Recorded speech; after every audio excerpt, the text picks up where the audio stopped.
Gaisa un vīna savstarpējās attiecības var būt brīžiem mulsinošas. Vīna industrija cenšas darīt visu iespējamo, lai gaisu nepielaistu pie vīna. Piemēram, šie te modernie korķi, gumijas korķis, stīklu korķis vai, piemēram, skrūvējamies korķis, kurš neskapēc nevienam nepatīk. Tas viss ir domāts tam, lai gaisa netik klāt vīnam, lai pēc iespējas noslēgt ciešāk pudeli. Vai, piemēram, bag-in-box iepakojumu, kur viss ir vakumā un pat lejot ārā vīnu, gaisa vienkārši netiek klāt un 2 nedēļas īstenībā pēc atvēršanas to var lietot.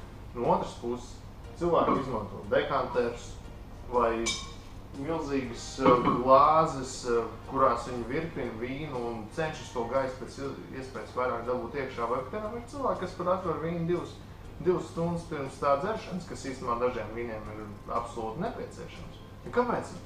Kāds vispār sakars? Kāpēc, ja gaiss vienā pusē nodara vīnam pāri un otrā pusē baigi forši? Tāpēc, kad patiesībā nav nemaz tik vienkārši pateikt, tāpēc ka, jo tas ir ļoti, ļoti ķīmiski sarežģīti. Bet vienkāršos vārdos runājot, ir 2 lietas, ir gaiss un ir vīns. Kad šis te gaiss vīnam piekļūst, tad noteikti viņš tur sāk darboties un viņš oksidējās, tas vīns. Un no vīna izdalās aromātiskās vielas. Un mēs negribam, lai tas notiek, kad vīns vēl joprojām ir pudelē, ka viņš mētājas kādā noliktavā, plauktavā jūsu vīna pagrabā. Mēs gribam, lai tas aromāts izdalās, kad mēs viņu dzeram. Tieši tāpēc ir virpināšana, dekantēšana, atvēršana pudeles iepriekš, lai šie aromāti koncentrējās, uzkrājās un lai mēs viņus varam sajust.